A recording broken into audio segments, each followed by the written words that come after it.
At 7 o'clock, we got Bethune Cookman, who started season 0-1. Tried number 5, Miami, who's 1-0. Miami favored by 58.5 points on ESPN+. Carson Beck went 20 of 30 last week, threw for 205 yards, 2 touchdowns, 0 interceptions.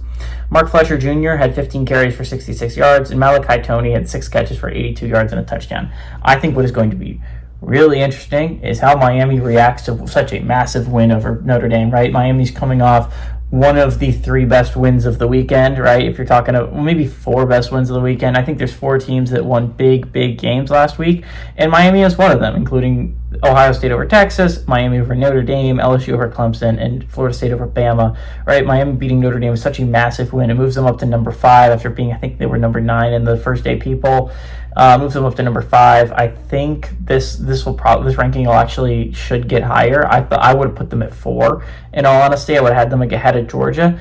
58.5 points is a lot. I will say that off the bat. That's winning by 60, man. That's so hard in today's college game to win by 60.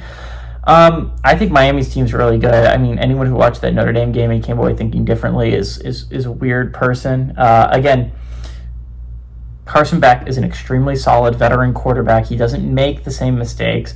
Miami has a really electric offense. Their defense looked a lot better. Now, to be fair, they were playing a Notre Dame quarterback that was his first career start, right?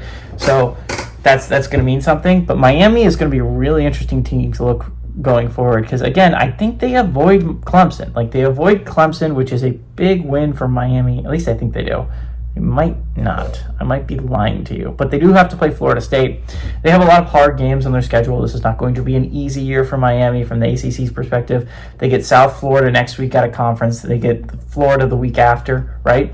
So you're looking at it from that. If you could find a way to start 4-0, you'd put yourself in a great spot if you're Miami. And honestly, Miami probably will start 4-0, right?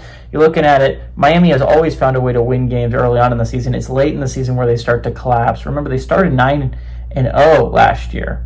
They started 9-0, and it looked like they were destined to go to the college football playoffs, and they went 1-2 in their last 3 games and ended up missing out in heartbreaking fashion if you're a Hurricanes fan.